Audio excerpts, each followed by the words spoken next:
You're listening to the suitesflow podcast. What happens when creation becomes so easy? It kind of loses all meaning. Exactly. And we're focusing specifically on the sudden, almost catastrophic influx of easily generated AI content. Right, hitting the high-stakes world of architectural and real estate visualization. Pretty hard, it seems. That's right. The listener notes describe a full-blown crisis of meaning in design. And our mission today isn't just about, the quality of the images. Which can be stunning, apparently. Oh, absolutely breathtaking. But it's more about how this sheer abundance, this new effortlessness is actively eroding trust across the whole industry. Okay, let's unpack that straight away. Because the core argument here seems devastatingly simple. It is. When anyone can conjure up a digital masterpiece with just like a single sentence, the currency of awe, that feeling of wow, it inflates so much, becomes worthless. It's the ultimate paradox of abundance, yeah. It just fundamentally undermines the whole value proposition. So we need to trace this transition. Yeah. How did we get from valuing the struggle, the human effort in creation? You celebrating the instantaneous result. Right. If effort is just completely removed from the equation, what are we actually admiring anymore? Good question. So we need to look at this inflation of awe, then the danger that poses to industry trust, and then crucially find what the sources call the better way. How designers can use AI as an accelerator, not just a replacement. Precisely. Okay, let's start with that inflation, because I think everyone can relate to this. You're scrolling through a professional feed, maybe LinkedIn, Yep. and bam, you stop. The sources talk about that exact moment. Yeah. Seeing this post featuring a jaw-dropping, high-rise penthouse rendering. It's a perfect example, isn't it? Sleek glass walls, gravity-defying furniture, some completely impossible sweeping vista. And it always comes with that massive wall of text, right? The 1,400-word manifesto about the vision, the biophilic philosophy, the human-centered design. Exactly. You read all that and you're like gearing up to salute the sheer human grit that must have gone into realizing this vision. But then, this is where it gets really interesting, according to the notes. You scan the tags. And there it is. Hashtag UO-generated, hashtag DLE3, hashtag Midjourney. Yeah. This wasn't weeks of painstaking labor or late nights arguing over, global illumination settings. Nope. It was a prompt. Took 5 minutes, maybe a few little tweaks. So the impressiveness just collapses instantly. Right. It's not that the image quality is poor, the pixels might be absolutely flawless, but because it was effortless, the admiration just vanishes. Poof. And this is that scarcity principle you mentioned at work. Totally. Think back like a decade ago, stumbling across an incredible rendering, say a complex Tadao concrete texture, or the fluid complexity of a Zaha Hadid curve. That was an event? It was an event because you knew instinctively it represented hundreds, maybe thousands of hours of painstaking human labor. And that labor was specific, wasn't it? It wasn't just drawing. It was wrestling with physics. Yes. When we talk about human achievement in this context, we mean architects sketching something maybe impossible, and then 3D artists having to force reality onto the pixels. Exactly. They were battling complex rendering engines like V-Ray, tweaking global illumination settings for hours just to get the light bounce right. They were defining texture maps for real materials, ensuring structural integrity. And that took deep expertise, serious computing power, and immense patience. That effort, that friction, that was the currency. That was the currency, and now the scarcity is just gone. Yeah, the source estimates, like 90% of visualization content flooding feeds today is what they actually call AI slop. Yeah, and we need to be clear about that term. Slop here doesn't mean low-quality pixels. Right, they might look beautiful. It could be stunning, weaving, Renaissance frescoes with cyberpunk vibes, because AI has access to this limitless visual library. But it's slop because it lacks that human struggle. It lacks human verification. It lacks structural intent. You just type futuristic loft, ocean views, Bauhaus meets biophilic design, make it golden hour. And 5 minutes later, boom, brochure-ready image for maybe $20 a month. And the human contribution gets reduced to basically writing that 1,400-word philosophy after the fact, just to justify the machine's output. Which brings us back to that core economic principle where there's no scarcity, there's no value. Simple as that. So when anyone can mass produce these hyperreal visuals, The collective impact is just this digital sludge, as the sources call it. It breeds irrelevance and fatigue. It's kind of like that early NFT craze, remember? Oh, yeah. Where the sheer speed of generation just destroyed the value of any individual asset. One person could churn out 1,000 NFTs in an hour. That's a good comparison, but I think the visualization one feels even more severe, actually. How- Well, NFT value was, let's be honest, purely speculative, right? Visualization has real-world utility. It's supposed to promise a buildable structure. Ah, okay, I see where you're going. So that flood of apathy on social media, that's bad enough. But when we shift this into actually selling real estate, Yeah. the stakes become actual liabilities. You've absolutely hit the nail on the head there. This overflow isn't just cheapening online feeds, it's reckless. It's potentially financially dangerous in the real world of property development. Because renderings sell dreams. That must translate into brick and mortar reality. And the immediate danger is these AI hallucinations driving massive sales commitments based on falsehoods. Okay, what kind of hallucinations are we talking about specifically? What did the sources mention? Well, it's the impossible features mainly. Things like balconies that just defy the engineering requirements of the building's facade, Right. or impossible views that completely violate current zoning laws. Or, and this is my favorite category from the notes, just sheer impracticality. Like, One source mentioned a visualization where the kitchen sink was replaced by like a small ornamental waterfall that just drained straight onto the floor. okay, that's pretty out there. Beautiful, maybe, but totally useless. Exactly. Beautiful, impossible, and useless.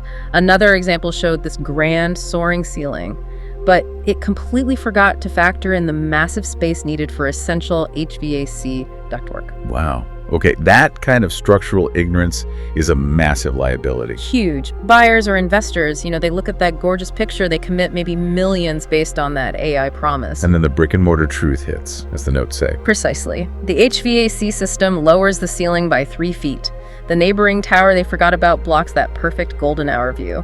Or the waterfall kitchen sink requires, 20 hours of mopping a day. And that gap, that fundamentally erodes trust, doesn't it? Critically, trust is probably the most expensive commodity in any multi-million-dollar transaction. When a quick 5-minute prompt results in a visual lie, The client's faith in the entire process, and probably the entire firm, just evaporates. Gone. I can only imagine the frustration for actual architects, too.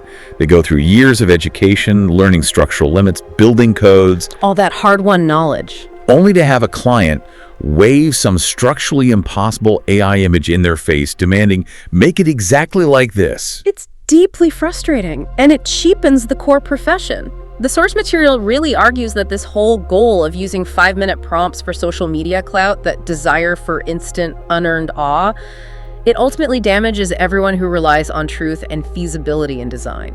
Okay, so if flooding the feeds with unfiltered visuals is the catastrophe, can we really put the genie back in the bottle? I mean, we constantly hear this narrative, AI will kill jobs. Right, that's the common fear. But the source material here seems very clear. AI actually needs human intent and judgment.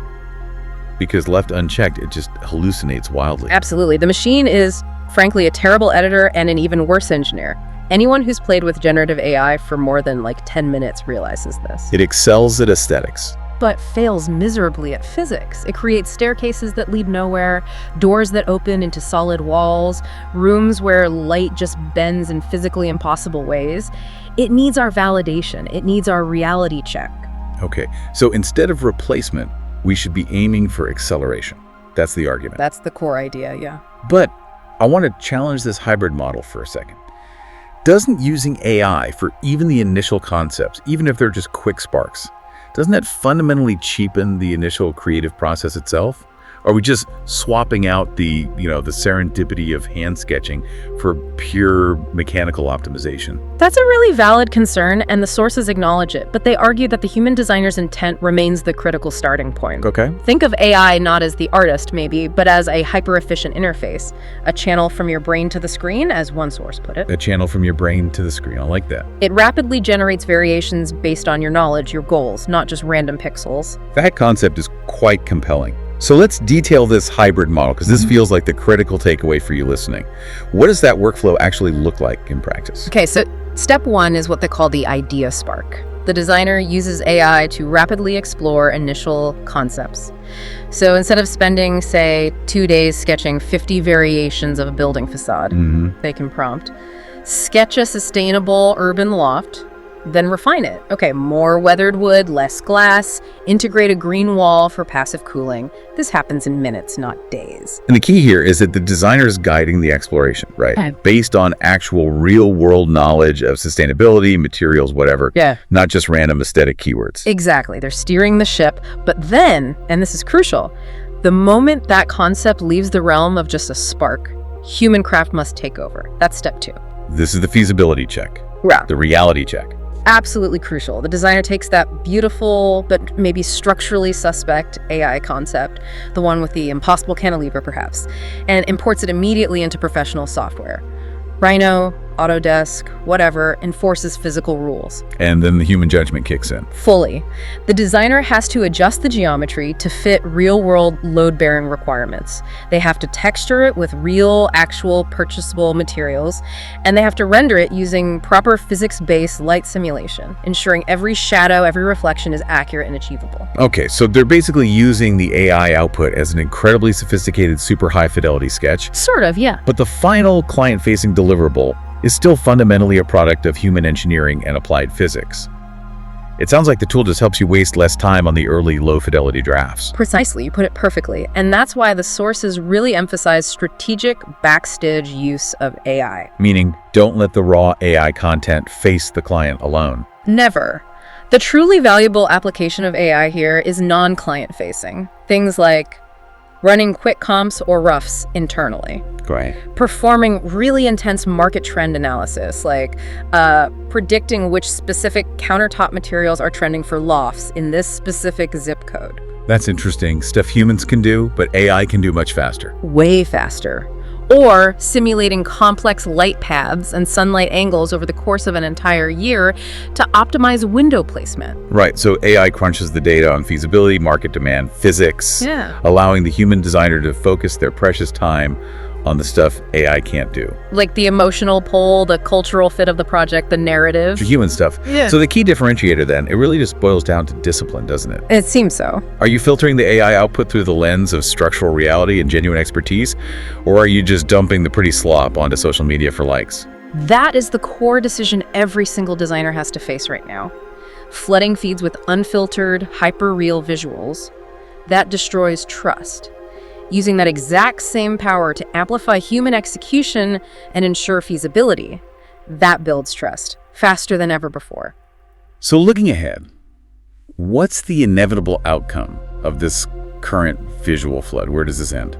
Well, the sources predict a massive burnout. Pretty much inevitable. This current wave of AI visuals, it's going to inflate itself into oblivion. So it just becomes background noise. Exactly. It'll rapidly fade into the visual background, becoming generic and instantly skippable. Just like most stock photography is today, right? You barely even see it anymore. When everything looks infinitely polished and perfect, nothing actually feels special. Which means scarcity will return. Scarcity will return, but not in the pixels themselves. The value won't be in the flawless render anymore. It'll be in the provenance. Provenance. Okay, explain. The market is going to stop caring so much about just the image quality and start craving proof. Was this the result of 5 minutes of prompting or 5 weeks of human struggle, iteration, and verification? People will want to know the story behind it. We'll seek the human signature again. You know, the slightly imperfect curve that shows a hand was involved, the deliberate design choice that was maybe hard to execute, the actual story of effort, that sense of unearned instant perfection will pass, and the hard-won product will be valued again. Okay, so what does this all mean for us, for you listening? The sources seem to leave us with a really provocative thought on discipline. And it extends way beyond just visualization, really, into any creative field facing this kind of rapid automation. It does, in a world where absolutely stunning art can be generated in mere minutes. The ultimate impressiveness isn't actually found in the AI's power itself. Where's it found then? The real test, the sources argue, lies in our discipline, our ability to resist the temptation of, well, laziness. It's the commitment to real effort. It's the architect who still studies real light, not just simulates it. It's the structural designer who perfects the blueprint down to the last detail. It's the artist who builds a physical model just to understand how a material actually behaves. So use AI. Use AI to go deeper, faster, explore more options, but never, ever let it fake your spark. You're listening to the Suitesflow podcast.